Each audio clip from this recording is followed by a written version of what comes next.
Hello and welcome to this week's review on Dragon Ball Daima. This week I'm doing a mid-season review, sharing my thoughts and feelings on Dragon Ball Daima as, well, pretty much as far as we've come thus far. Everything I love, everything I dislike, and we kick off with this review, as we always do with these reviews, by talking about the positives and the headline positives, all the big things I've enjoyed about this season thus far. I think that the animation is brilliant, the fight choreography is fantastic, and I love the way that this series recaptures the adventurous feel of Dragon Ball. Now, we're going to start off by talking about something that's a lot more visceral and a lot more obvious by saying that, yeah, the animation in this series is just brilliant. Now, I'm not a fan of when people do their reviews and they talk about matters of culture, whether it be television or animation or film or what have you, and try to present their own subjective opinions as being objective fact, or trying to justify their opinions with facts, sometimes used incorrectly, when they really don't need to. As if it's your own opinion, it's your own opinion. There's nothing wrong with it, even if it goes against the grain in some regard. But with that said, with that being a discussion for all of a time, I think that this is as close to being the most objectively, brilliantly animated Dragon Ball series there has ever been. From a production, design standpoint, from how fluid the animation often is, for how full of character everything about this series is, this is the best that it has ever been.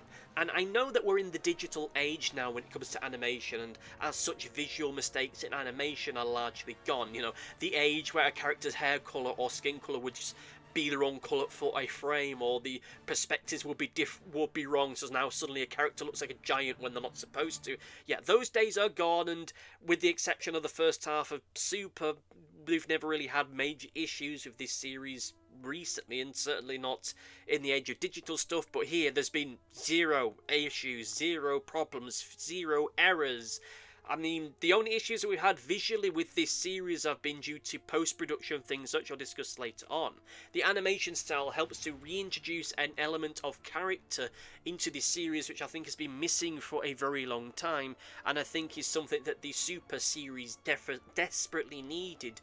As here in this series, we're able to manage the more, just purely from the strength of the animation and the character that it gives it, we're able to balance the more humorous moments and the more serious moments perfectly. They both feel as though they are perfectly executed with this animation style, with it being flexible enough that you can pivot between the two of them, that you can do this sillier, comical, almost more cartoony moments, and at the same time shift into stuff that's more serious without it feeling as though either animation style is suffering.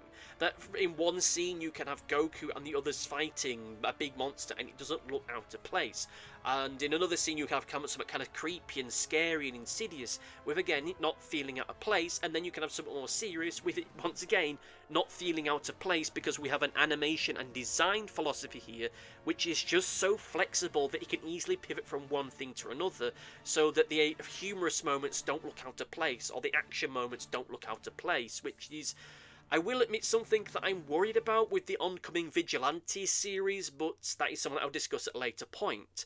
And with all of this, Dragon Ball Daima has not needed to shift or rework its animation style at all during its entire runtime.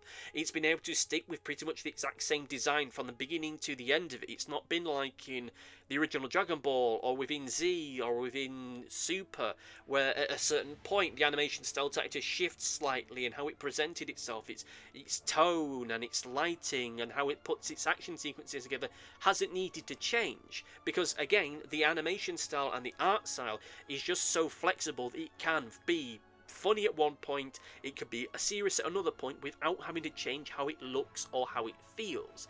And whilst its wackier moments have gone far wackier than I was expecting it to go to, I still feel as though when it does that, it never feels uncanny, it never feels out of place, because let's face it, when there's certain times when you'll look at different animes and different animation styles where you'll have that moment where something silly or wacky happens and you'll have a character pulling in a face, pulling an expression, and it just looks kind of off, because it's clear that that expression, that look, that design choice doesn't fit with the right vibe and feeling of the animation style more broadly.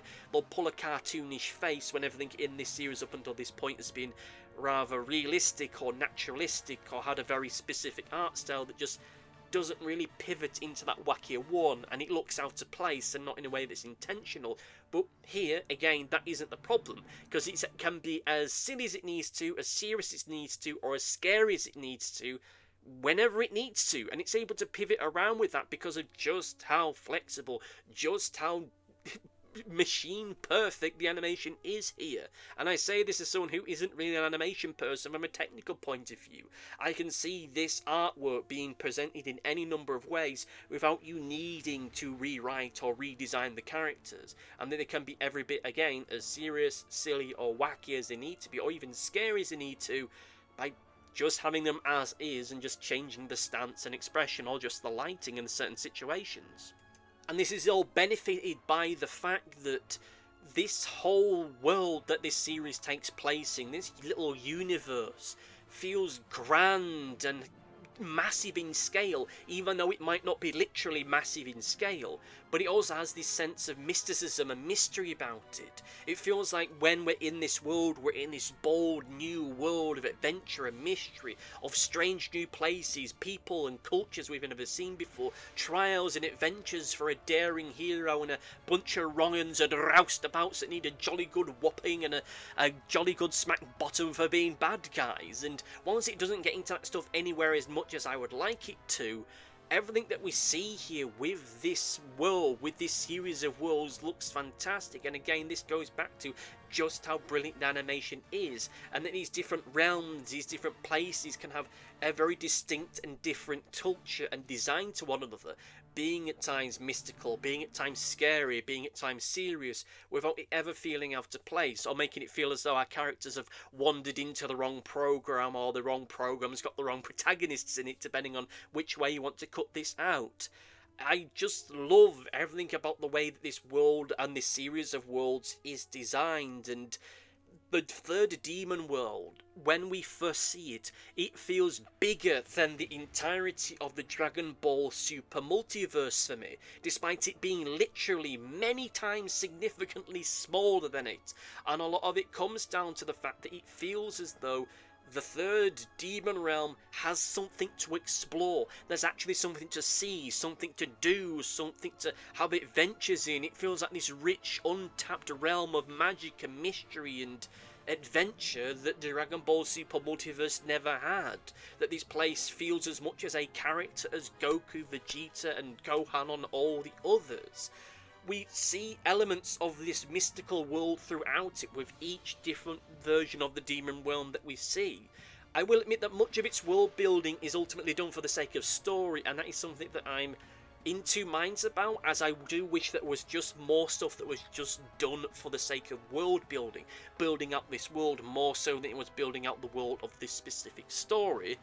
But given how short this series is, I can forgive that, and no doubt over the coming weeks, months and years there will be more bits of lore, more adventures set in this world in some form or another, which will continue to build it out and expand it and give us this greater idea as to what this place really is. This feels like a rich new world, a perfect kicking off point for a world of other adventures and possible spin-off series or extra stories that our characters and our cast can get involved in, and I truly do love that. It feels like a genuinely exciting prospect. And for the most part, when it comes to exploring this place and doing this world building, this series has done it well. Aside from that one episode, however, where it feels as though the discussions of the wider lore of this realm and the cosmology of the Dragon Ball universe felt like a lore dump, by and large it feels as though the lore developments has been done in a way that is... it feels human. It's stuff that is raised in conversation. It's things that are raised in, quite honestly, ways that feel... I'd hate to say it because my lecturer from university is would bollock me for saying it, but it's a way that feels natural. It's a way that feels human. It's characters just asking genuine questions that they would do in a just normal human conversation. They ask about, oh, I thought your people were exist. Why can't we do this thing? Why can't we do that thing? Oh, what's that thing over there? That looks fun, or that looks creepy or weird. They are basically, our cast is doing what a good Doctor Who companion should do. They are raising questions that we as an audience would want to know, and it's presented in a way which is reasonable and digestible, aside from, of course, the episode a few weeks back where it was just, let me tell you about how the universe was formed for really no good reason. Even as much as impressive and as fantastic and as fascinating as it was, it felt incredibly out of place. But by and large, everything thereafter and everything before that has again felt natural. It has felt organic. It has felt human. It's just been brought into it because this is the moment, of course, where you'd ask about this thing or you talk to this person about that thing. And when the lore has been brought in, it's been brought in a way which is gradual. There has not been this sudden avalanche of just stuff being thrown at us. An episode does not grind to a halt to just get this stuff out into the open. Again, aside from the episode where we're talking about the formation of the universe, which we're starting to get into a bit of a loop now, so we'll move on, but you get the idea. The way that this world has been built out, by and large, I think has been done well, certain moments notwithstanding. Now, I won't talk about the fight choreography too much, despite the fact it's one of my headline positives, mostly due to the fact that a lot of the things I would like to discuss are things I've discussed in the animation section, and a lot of it just feels rather self-evident. Now, as I'm clear with these reviews, I do, regardless of what subject matter is, these are always my opinions. You might agree, you might disagree, that is fine. I will never present my opinion as being greater than or superior than anyone's else, and I will just tell it as it is. And as far as I'm concerned, this series has some of the best fights and best fight choreography that we have seen in this entire series in decades.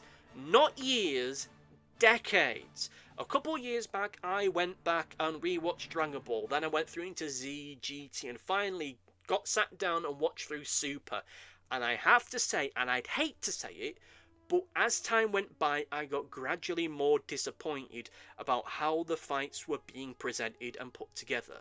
In original Dragon Ball, the fights were more realistic. There was a greater sense of impact with the fights. It was actually a martial arts show. It was a show where you saw people trying to use their martial arts, their abilities, their skill, whether they just be typical martial arts stuff or stuff that's more esoteric and strange and weird and mystical or gross and goofy depending on who was fighting there. And when fights took place, even though it was largely small scale stuff and there wasn't that much beam shovels or super abilities, it felt genuinely like people were getting knocked about and walloped here and there. And it felt with a lot of the fights where it was the skill of the fighter which was just as much important, if not more important, than the raw power of the other fighter. As Z went along, we still had that to a degree, but it felt as though as we started to get into the Cell saga, that started to fade off and it started to become more about just glowing hair and throwing laser beams at one another. And as time went by, we transitioned from these well put together, well choreographed fights where it felt as though there was genuine weight and impact behind the punches and the kicks and the super abilities and what have you, to just characters disappearing with fights so fast that they're invisible to the naked eye, because that makes it very easy to animate when you don't have to animate anything, with the occasional bit where they suddenly appear and you see them throwing hands at one another. Then you'd get that sequence where they're just throwing punches at each other, like 100 punches per second, and then one of them will get that one big smack in which suddenly ends the fight and they'll double over and go as they do, and then they stand around for a little bit talking and then essentially just getting back to do that again. And whilst all this makes sense from a production point of view, given a lot of the times they were waiting from stuff from the manga, it does mean that a lot of these fights as time got by just became increasingly less interesting to me, to the point that we get into Super where by and large, it just feels like, again, a lot of people flicking about and throwing a million punches per second, but none of it ever feels it was genuine weight behind it. And I don't give a hot damn if these fighters are so strong that they can blast apart reality by just punching each other. The way that they're throwing these punches, the way that it's put together, the presentation, the choreography, the tone, the staging, the cinematography of it is oftentimes lacking.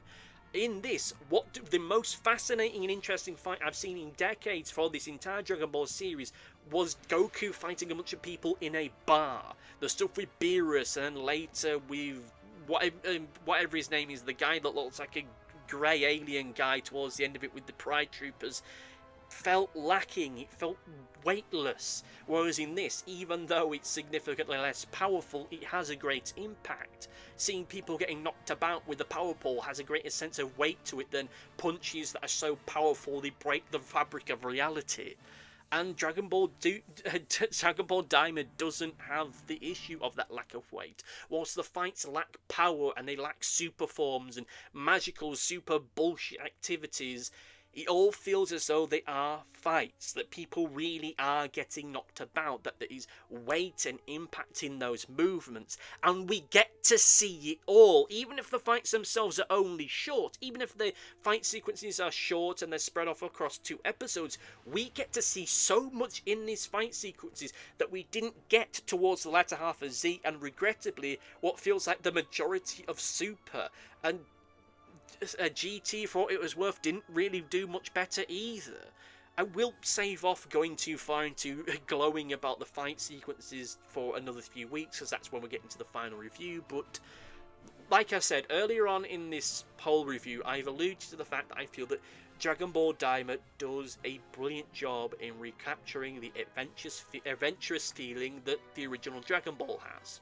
That adventurous feeling is something that OG original Dragon Ball had beginning to end, and it's something that existed for a good half of Z before it started just focused down into just being more of an action show. I mean, look, I don't want to get into how I would have done it territory, but, you know, imagine if instead of doing the whole Saiyaman stuff, Gohan had went on a little bit of an adventure, even if the stakes are about on the same level. That would have been neat.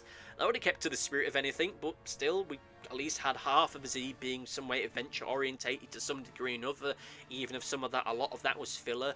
We had a bit of it in GT before it suddenly decided, let's do Dragon Ball Z, but not as good, and with Super, it lasted, maybe a couple episodes where it felt as though there was genuine adventure there, which is genuinely, honestly, part of the reason why one of my most favourite sagas, if not my most favourite saga in Super, is the stuff with the Potafu, because it genuinely felt as though this is Dragon Ball, this is an adventure, this is our characters going to strange new places and dealing with strange mystical things, albeit now on an alien world. That little whole sequence of events did GT better than GT did itself, and it was only a couple episodes long, and then it went off into probably what I think is one of the worst storylines I've seen in many things in many years. As a person, as an individual, I love adventure stories. I love stories where our casts go to strange new places, meet new people, explore new cultures and civilizations, and hey, if we can have them defeating some local villain, then great! If not, then solving problems, making life better, wonderful, brilliant, give me more, give me more. I love that kind of stuff. And here, whilst they're doing it in a way which feels open-hearted, sincere, unironic, and has this genuinely nice flavour and feel to it, even if it's setting itself up at times to be darker, more mysterious and spooky for the little ones. There's nothing about this series to me that feels cynical. Whilst one can argue that there's a certain degree of cynicism with this whole series' creation, because this is the 40th anniversary and this is something of a revival of Dragon Ball as a series, this is them recapturing that and redoing it, it still feels like it's done in a way which feels true to the real spirit of Dragon Ball, that it taps into that spirit of adventure, and it's not doing it because, well, we have to do it because this is what we used to do, like with GT. It's doing it in a way that says, well, we haven't gone in adventure for a little while, so let's do it. Let's go on an adventure together. And I really do love that. Yes, from a ones and zeros pure marketing cynical point of view, having a Dragon Ball tribute for the 40th anniversary makes perfect sense. And the fact it's done in this way, it feels, again, genuinely sincere. It feels like a story that had to be told, rather than one that needed to be told for cynical reasons, because it's the anniversary and therefore we need to do something that tips the cap to the original. it feels like this is a genuine case of Akira Toriyama genuinely had ideas that he wanted to share with the world, and this was his opportunity to do that. And what we ended up getting is we get to see the new world, these new characters, these new places. They get to fight baddies, learn new things, and we as an audience get to have fun, whilst at the same time being able to balance out the heavier lore stuff as well. Yeah, I wish there was more of it, but it's not due to a lacking. It's not due to me thinking, oh, they haven't done enough of this. It's from an awoken hunger. It's from I enjoy this so much, I want more of it, and not because, well, they only did a little bit and it was fun when it did that, and now it's not so fun, if you get my understanding of it. I understand, and I'm totally sympathetic to the fact that there's a lot of people out there who, with all the will and all the kindness in the world, they're not a fan of the adventure Dragon Ball stuff. And that's fine. That's perfectly fine. I wish you no ill, and I hope that you wish the same my way. But for me, as someone who loves those kind of stories, and as they've got older, they've gained this appreciation for the original Dragon Ball, I love this. I genuinely do. But with that said, let us get into the negatives. And the headline negatives are that I think the editing in some episodes is just baffling.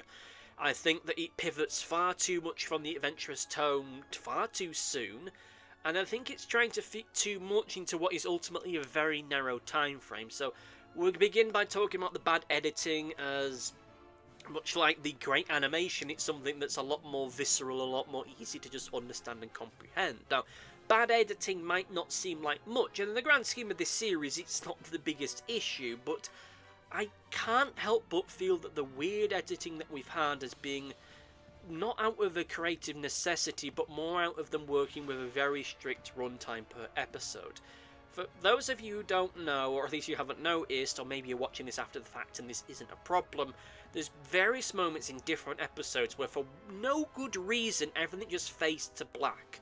And it fades to black in a way that it feels as though we're about to pivot into something else. We're about to pivot into something dark and mysterious, or we're about to pivot into an ad break or something like that, but it isn't.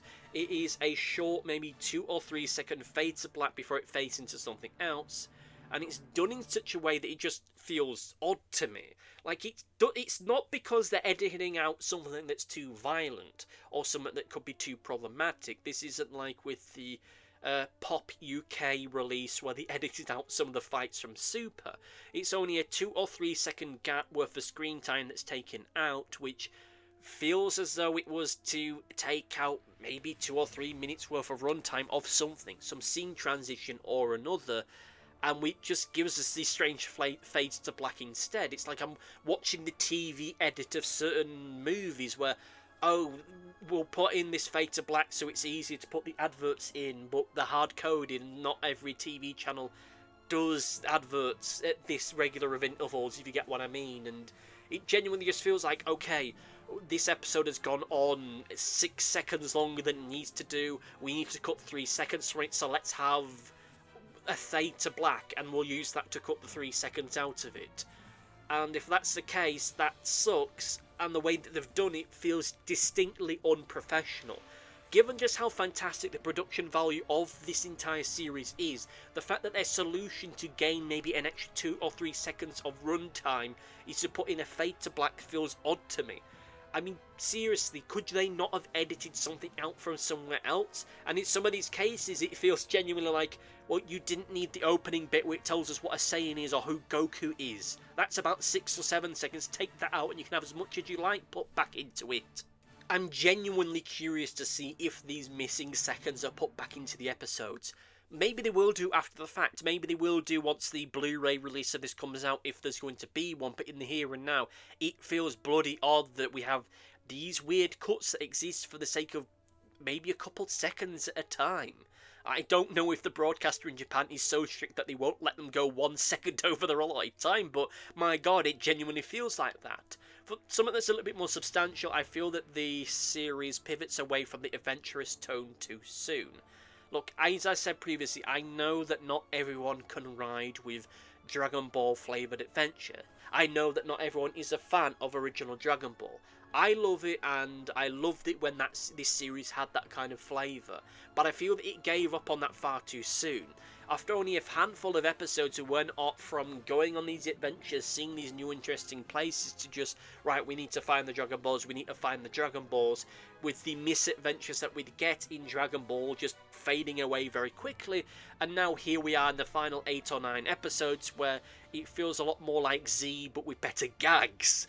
And I know that that is nothing inherently wrong with that, and I know there's nothing wrong with it pivoting into more of a Z-like feel, but in the early stages of this series, it felt as though we're being teased with this vast world full of mystery and adventure, and we spent very little time seeing this vast, mystical, adventurous world, and when we have done, it has felt functionally like the same location time and time again. Our heroes arrive at some place that is a little bit of an altercation because you ain't from around here, or words to that effect, and then just wander off, or the police show up and we get into a little bit of a scrap with them before, right, now let's get back to the serious stuff. And when we have gone from place to place, it's had the same look and feel throughout. There's not much diversity in the culture and style that we have here. Most of it feels like this cross between Mad Max with a hint of Arabian Nights thrown in, whereas when we got into the second demon realm, there was nothing really there to see at all, which is rather disappointing. And it kind of reminds me of the Avatar series, where after a certain point of view, you've just seen the exact same cultural groups all the time, with only slight local variations, despite them hinting that there are these very different cultures and people existing elsewhere in the world, and it's the same kind of thing. We spent so long in this kind of Mad Max little desert place, and then after that, it's nothing much really else to see here, despite the tease that there is.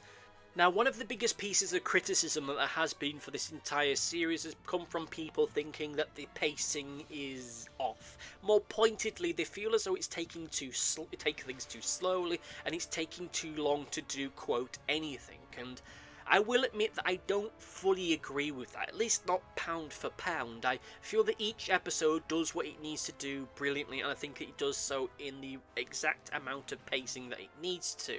I think that this series introduces its ideas and its concepts and its lore elements in a world which is even-handed and at times brilliant. It explores the world and expands upon its material at a reasonable pace that ends up feeling as though it's easier for us to digest, yet still leaves the door open to explore in future episodes, as has been the case up until this moment. There has not been a moment where it's just a case of, right, we're just going to tell you everything about the Glind in this one episode, and then we're never going to raise it again. It's a case of we learn a little bit here, then we learn a bit there, and we learn a bit, and you get the idea. And that ends up giving us this opportunity to go on an adventure that it feels as though we've been sorely lacking in this series for the longest time. For me, it isn't necessarily a pacing issue, it's more due to the length of this series. This is a series that is only 20 episodes in length. Had it been 30 episodes, the pacing would have been even more fine than it is, but it's now that it feels as though this is less of a pacing problem and a little bit more of a structural problem for me.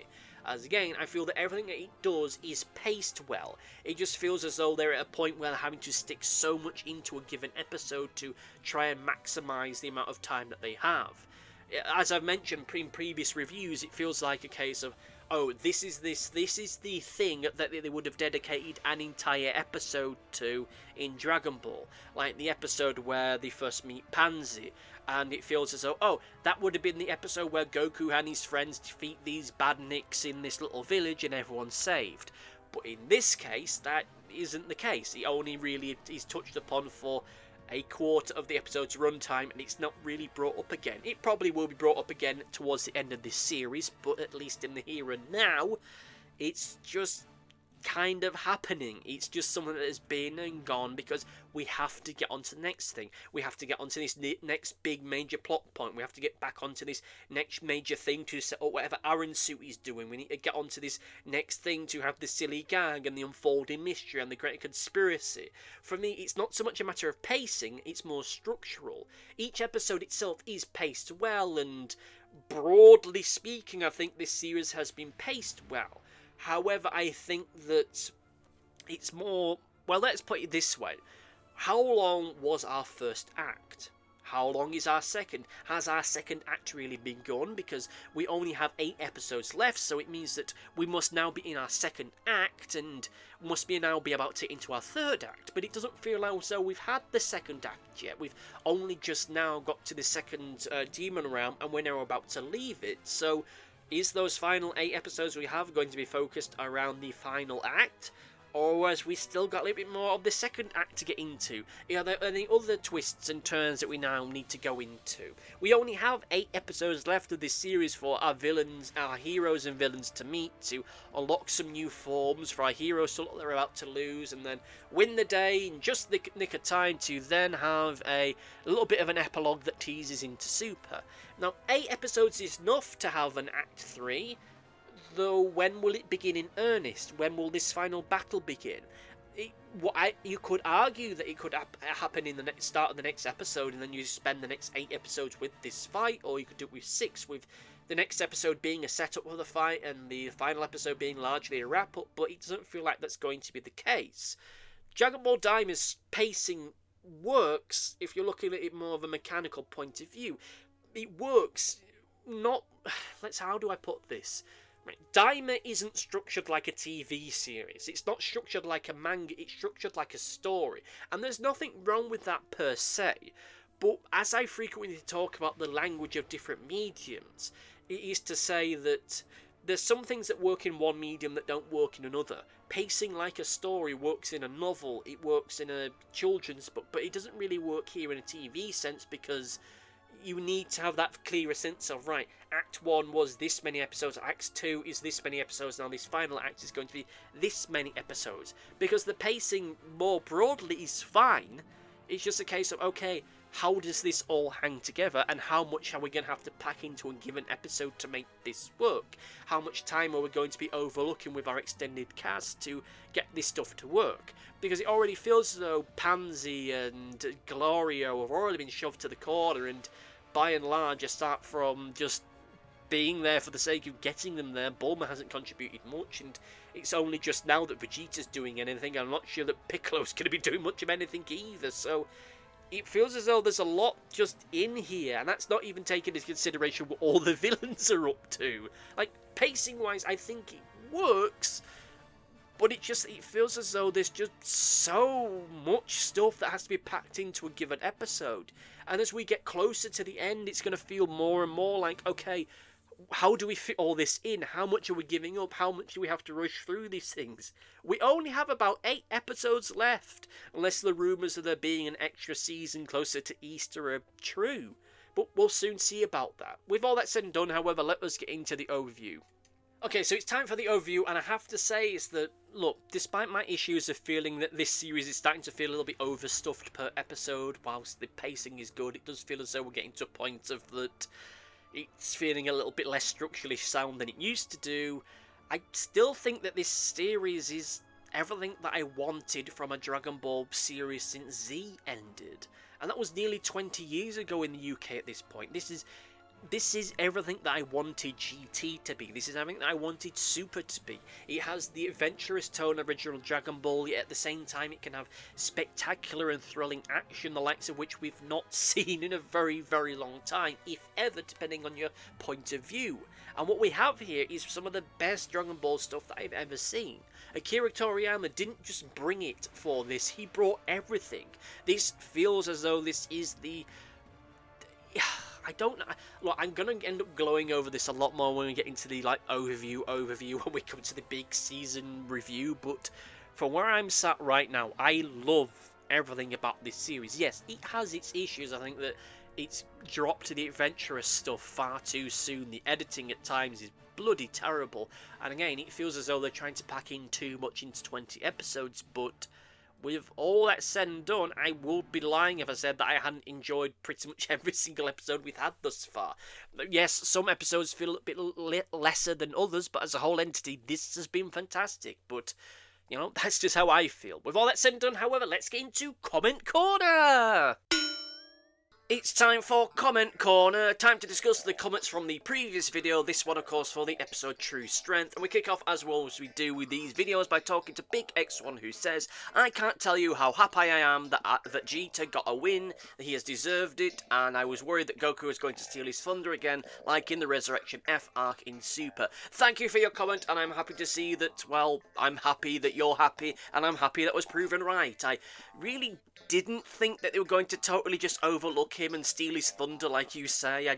There was a part of me that was wondering if, and as I mentioned I think in the previous review, that he was going to look like he was going to get knocked out, then Goku was going to step in, then Goku and Vegeta were going to end up fighting, but that didn't end up happening, and that's perfectly fine because instead he got the win and he did something that a lot of fans have been wanting to do for a very long time.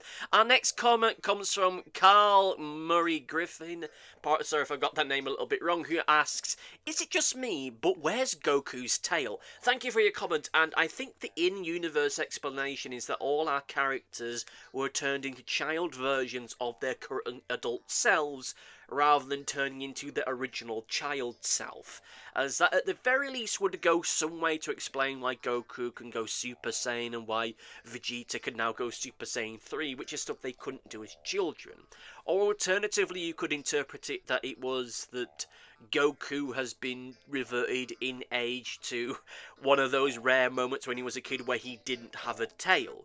Of course, the more meta example is, or a meta reason why they don't have it, is because it's easier to animate him not having it. I've always thought the simple explanation of just him having his tail wrapped around his waist like Vegeta and Nappa and Ranitz did back in the day, that would have been an easier way around it, but hey, whichever is more convenient and more marketable, I suppose. But anyway, let me know what you thought about the season thus far in the comments down below. I'm curious to see how people have been feeling about it. It seems that at the current moment, for some of the messages and discourse that I can see online, that people are turning on this one in a positive way, which I am thankful for. It's good to see a season going on and people becoming more interested and more engaged in it rather than the other way around. But anyway, let me know what you thought in the comment section down below. You will be read out in a future video, and until then, I say to you, see you next time. Goodbye! Thanks for watching. Be sure to like, favourite, subscribe, click the bell and do all the YouTubey stuff that YouTube wants you to do. Go on, it'll do me a power of good. Until next time, my friends, goodbye!